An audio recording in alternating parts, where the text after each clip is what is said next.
Welcome to this Nevada POLST authorized provider training about physicians' orders for life-sustaining treatment. In this presentation, you will be receiving the most up-to-date and accurate information regarding Nevada POLST. As you will learn, POLST is not just a form. It is a program, and most likely one with more nuances than you know about. So thank you for this opportunity to explain the program to you. Now, let's get started.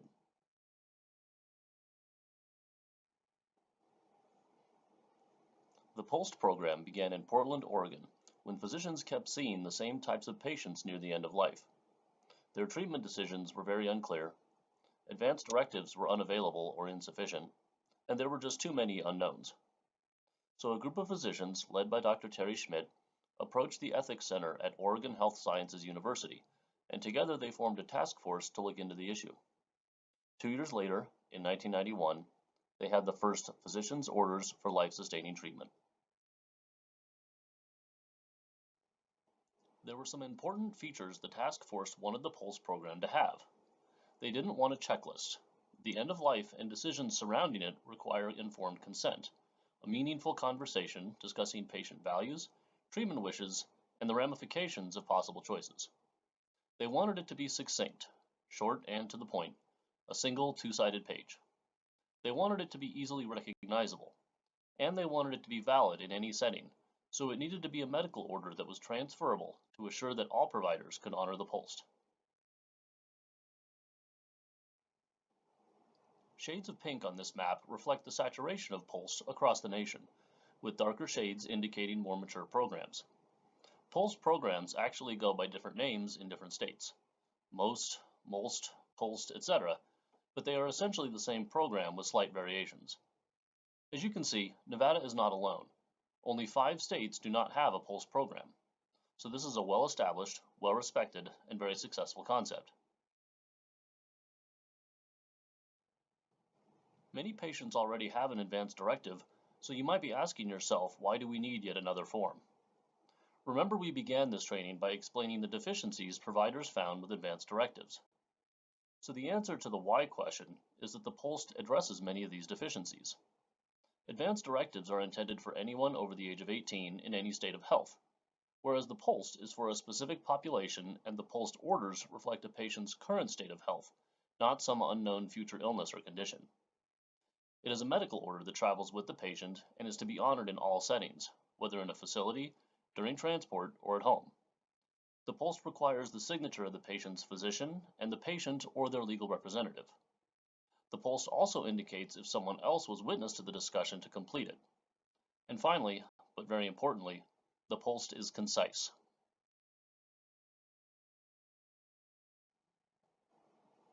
There are 4 steps to the Nevada POLST program. First, we must identify appropriate patients. POLST patients are those who are not expected to survive another year. In fact, the average amount of time from completion of a POLST until death is 6.4 weeks. So these are patients who are very near the end of life. Typically, this includes the very frail elderly or those at the end of a life-limiting illness. An exception to the 1 year is provided in Nevada's legislation, which states a life expectancy of 5 years. But the reason for that is to capture those patients with early progressive cognitive disabilities, such as Alzheimer's disease. When possible, it is always preferable for the patient to express their wishes themselves while they still have the capacity to do so. Remember, POLST is not appropriate for all admits. It is voluntary for all patients and should never be required. Second, the POLST requires a conversation between a healthcare provider and the patient or their legal representative, taking into account the patient's current state of health, what likely lies ahead, and what treatments may be appropriate for the patient's own values. If you are discussing POLST, it may be very appropriate to also discuss hospice and vice versa. The third step is to complete the form to align with the patient's wishes and values, and the fourth step is to assure transfer of the patient with their POLST form.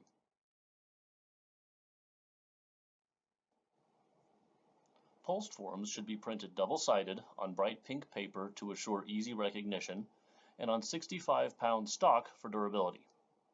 Do not send an uncompleted pink POLST form home with patients for their review. The POLST is a medical order and should not be freely distributed any more than a physician would not distribute blank prescription pads. POLST options need to be discussed with the patient or their legal representative to assure they understand the ramifications of the choices being made.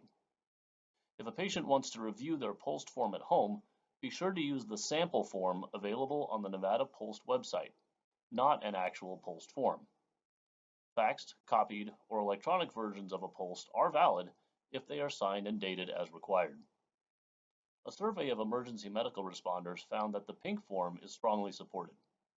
Responders noted that the pink really stands out and it is very easily identified.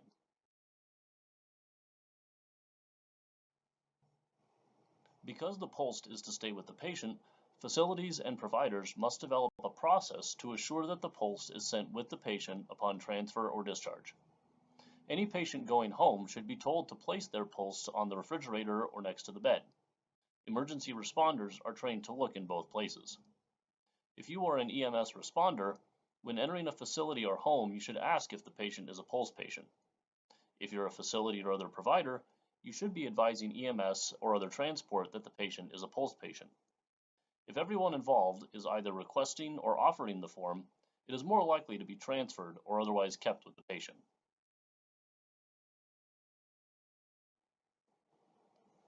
You are allowed to share this information with other healthcare providers. Although literally thousands of eyes check this form before going through the approval process, the date format is still incorrect. In the United States, we use the month, day, year format, not day, month, year. This will be changed after the next legislative session. Also, be sure to write out the month abbreviation, JAN, FEB, etc. And be sure to complete the identification information so a patient can be verified if necessary. Remember, the POLST is only to be consulted when the patient cannot express their wishes themselves. We will repeat this a few times because, although it seems obvious, patients and some providers often don't understand this. Self-expression is always preferred. Section A of the POLST form guides resuscitation efforts. The out-of-hospital do not resuscitate, or DNR card, is still valid, but the POLST is now a valid alternative and should be honored just like the DNR card. The attempt resuscitation option is used to encourage discussion. This population may not have satisfactory outcomes from resuscitation, so a discussion of the process involved and likely outcomes is appropriate. It should be mentioned that resuscitation will involve intubation, admission to the ICU, IV drugs, and strong chest compressions that may result in broken ribs or bruising of the lungs. Remind the patient that you are neither encouraging nor discouraging resuscitation. Just like any other invasive treatment, informed consent is important to decision making. Remind the patient they are free to decide for themselves whether to be resuscitated or not. LWL refers to the Living Will Lockbox, run by the Nevada Secretary of State to store advanced directives and POLSTs so they are available 24/7. More on this in just a bit. Recently, we reviewed a POLST form with resuscitate and comfort measures only both marked. Initially, this seems contradictory, but sections A and B are separate. People may die from cardiopulmonary arrest, or they may experience other system failures prior to death. Section A is for cardiopulmonary arrest, and Section B is for all other instances, so both sections should be completed since we don't know which will occur first. A patient with comfort measures only should remain where they are and not be transferred unless comfort cannot be achieved in that setting. If comfort measures only is chosen, then nothing else below that should be checked. Each of the sections in Section B is exclusive. There should be checks in comfort measures only, or limited medical interventions, or full treatment. If the patient wants some of the options in limited medical interventions, then comfort measures only should not be checked. Comfort should be provided to all patients, regardless of their choices. Be careful of contradictory or confusing choices. If someone says in Section A that they want resuscitation, but chooses no intensive care admission, then you should discuss what CPR will involve since they will most likely end up in the ICU.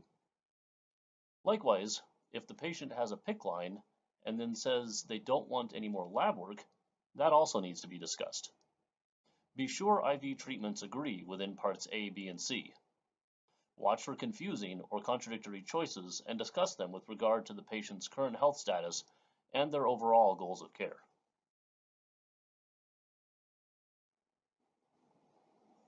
No one should be discouraged from pursuing aggressive care, but they should also understand the risks and benefits of such treatment. Each section of the POLST form has a line for additional information. For example, one patient wanted to be resuscitated but didn't want chest compressions. His physician discussed that this would significantly lower the chance of successful CPR, but knowing and understanding it, the physician wrote it in anyway. Another option might be some sort of time limits to any interventions, such as no longer than 2 weeks on a ventilator, and so on.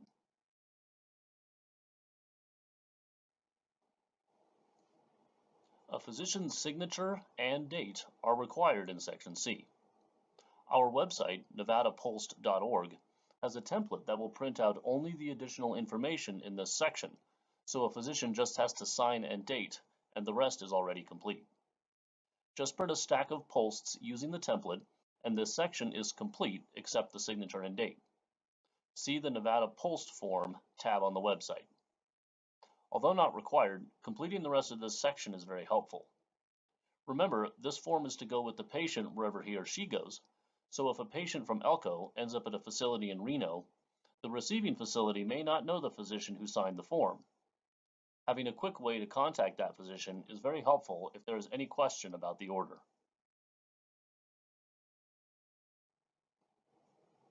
Checking the Section D box does not give authorization for organ donation.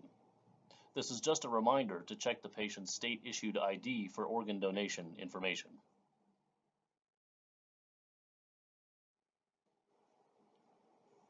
If the patient has an advance directive, be sure to transfer their durable power of attorney information to the POLST form. Do not take a patient's word for it regarding their durable power of attorney. Take it off their advance directive. Some patients don't realize this is a legal designation and may give a different name, not realizing it is not legal. So be sure to copy it from their advance directive. If the patient registered their POLST with the Nevada Living Will Lockbox, ask for their Living Will Lockbox ID and copy the access code from it. Their Living Will Lockbox card will also list their durable power of attorney, which can be used to complete this section if they don't have their advance directive available. The patient should be told that their durable power of attorney will be able to override their POLST, so they should be sure the attorney in fact knows their wishes.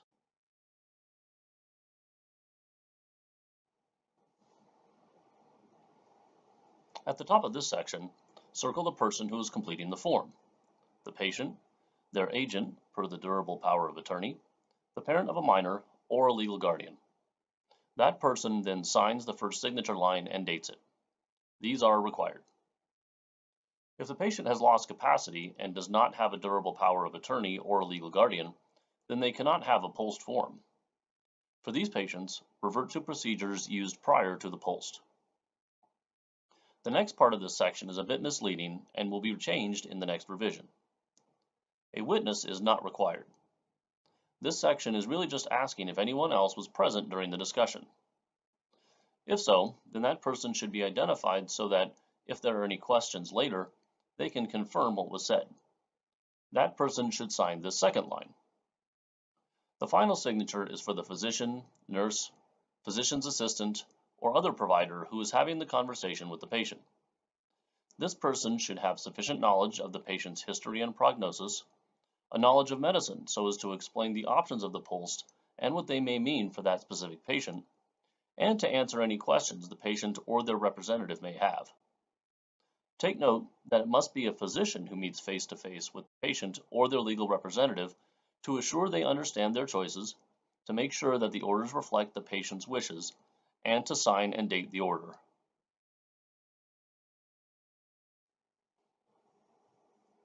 The Living Will Lockbox was created by the state of Nevada to securely store advance directives, POLSTs, and DNRs so that these documents are available 24/7 to registered healthcare providers. A healthcare provider must register to access the lockbox, which is a very simple process and does not charge a fee. We recommend printing a stack of Living Will Lockbox registration agreement forms and keeping them with your supply of POLST forms. When going to consult with the patient, take both the agreement and the POLST and, when finished, initial this box, have the patient or their legal representative sign both the agreement and the POLST form, and then fax both to the Secretary of State's office. After processing, the patient will receive a wallet card with an access code and the names of their durable power of attorney and alternate durable power of attorney.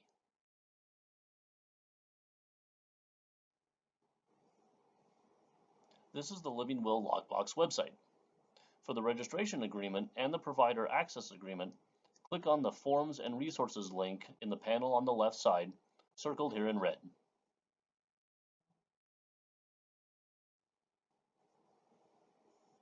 Most of the major hospitals in our state and many other facilities are members of Nevada's Health Information Exchange, or HIE. If your facility is part of the exchange, make sure the patient's POLST form is uploaded to their record so it is available to all exchange members.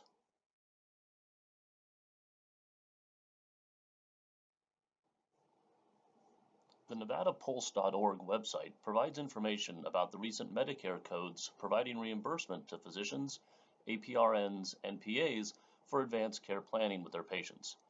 POLST qualifies for this reimbursement.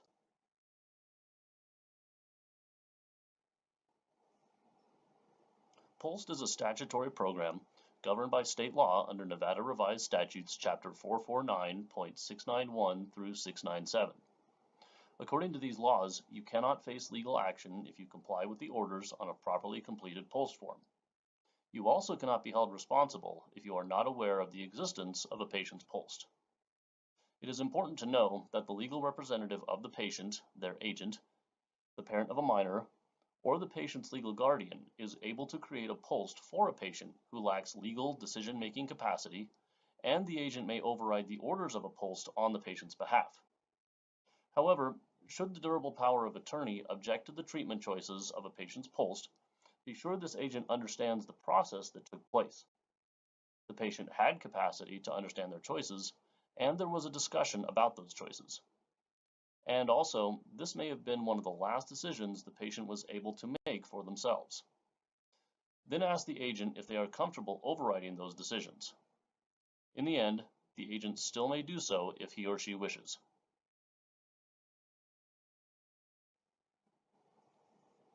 As a patient is transferred, the POLST shall follow. Therefore, it is important to understand that regardless of what the privileges at the receiving facility are for the physician who signed the POLST form, the receiving facility shall honor the orders of the POLST. This is also true for any medical authority of EMS. Responders should follow the POLST with no approval needed from their medical director.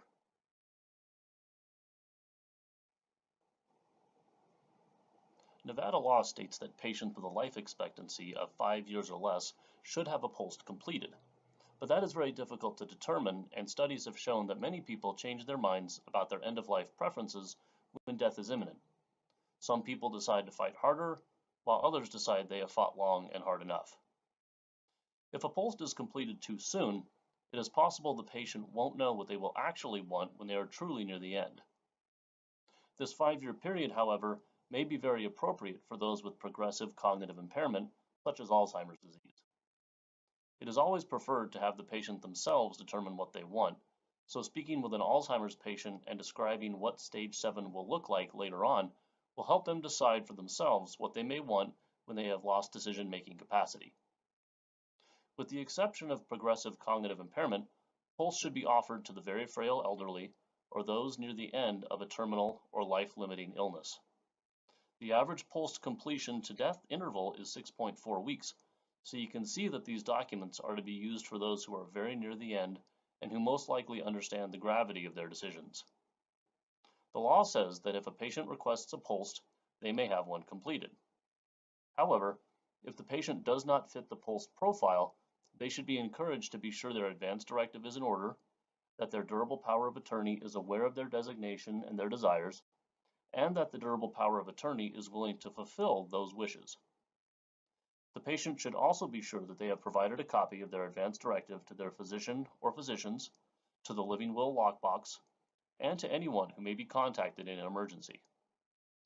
Providers should understand that the POLST is not intended for otherwise relatively healthy individuals because of our propensity to change our minds once a crisis actually presents itself. If a patient qualifies as a POLST patient, then their physician is required to explain to them the POLST program, its features and benefits, and the difference between an advance directive and a POLST. An advance directive is for anyone over age 18, healthy or not, and it is a suggestion to healthcare providers of what the patient may want. A POLST, on the other hand, is a medical order that is to be followed by other healthcare providers and EMS. The patient should understand that if they do not want to be resuscitated, that EMS must resuscitate them unless they have a POLST order to prevent it. A POLST is also more likely to be available. Despite all of this, patients should know that an advance directive with durable power of attorney is still very important to have.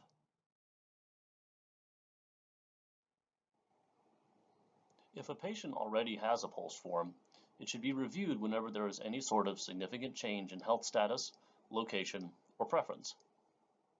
If there are any changes, a new POLST should be completed, then write void diagonally across both sides of the old POLST.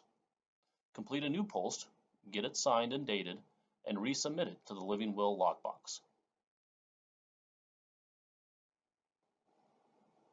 If there are conflicting directives, such as two versions of a POLST, or a POLST conflicting with an advance directive, then the healthcare provider should be guided by the most recent document. Unless one of the documents is a state-issued, out-of-hospital, do not resuscitate. The POLST and the out-of-hospital do not resuscitate card are confusing and out of sync with standards of practice. The law says that if there is a conflict, even if a more recent POLST says to resuscitate, the DNR should be honored. Usually, if there is a question, we err on the side of life. This statute needs revision to be clear. In the meantime, if a patient has a POLST and DNR card from the state that conflict, the law currently says that the DNR trumps the POLST regardless of the dates. If you encounter a patient with a DNR and decide they now want to be resuscitated, complete a POLST reflecting this desire, then ask the patient to destroy the DNR card so there is no confusion.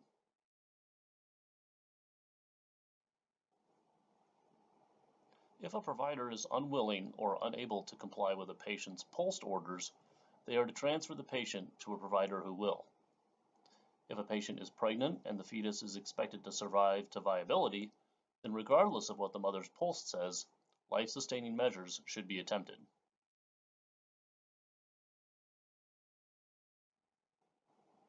The POLST form must be signed and dated by both a physician and the patient or their legal representative. If a section is blank, then full treatment is to be assumed unless it conflicts with a completed section. For example, if a patient indicates no IV in one section, then even if other parts of this section mentioning IVs are not completed, the patient is not to receive any IV. The POLST program goes by many names. Each state's program is a bit different, but all the forms are generally similar, and you would recognize the format and the options. So some are called by other names, and the paper they are printed on may not be bright pink, but it will be a bright color, perhaps blue, green, or yellow. Whatever the color, Nevada honors all other POLST forms. However, the same is not true going the other direction. It is all state dependent. Regardless, providers should always send a patient's POLST with them when transferring out of state. The form will still be very helpful information for the next healthcare provider.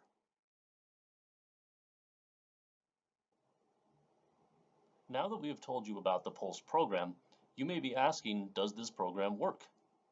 Well, it has been in use for about 25 years in some states, and some states have converted to electronic POLST forms, so each field becomes data that can be easily analyzed. Because of going electronic, there is lots of information becoming available about the use of POLST. In 2014, Oregon conducted a large survey of how POLST forms were completed and where the patients died. If the patient died in a hospital, it was assumed they received more aggressive care. However, keep in mind that several earlier studies showed that about 5% of patients with comfort measures only, or CMO, had to be transferred to an acute facility to address their comfort issues, not for additional treatment. Let's take a look at this study.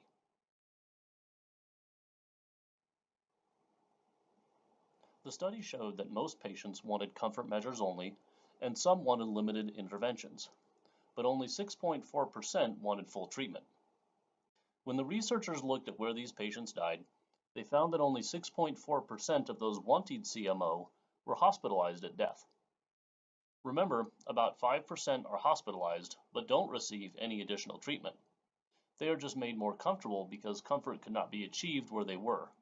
Maybe they were at home or at a nursing home where their pain or bed sores couldn't be managed. So most of all those who wanted CMO got it. Those who wanted limited interventions got limited interventions. For those who wanted full treatment, 44% died in the hospital, which means those folks' wishes were respected too. The really interesting thing is that for those without a POLST, 34.2% were hospitalized. If you don't have a POLST, you are less likely to die in the hospital than if you have a POLST directing full treatment.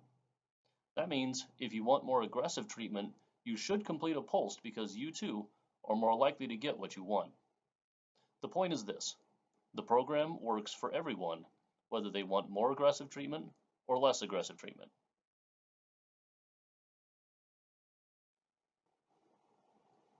A similar study was conducted in West Virginia, a very different state than Oregon, but the results showed generally the same outcomes. This shows that the program works if we do it right. Both Oregon and West Virginia are very mature states in terms of their POLST programs, but Nevada can get the same outcomes. We can honor patients' wishes at the end of life if we conscientiously implement the POLST program.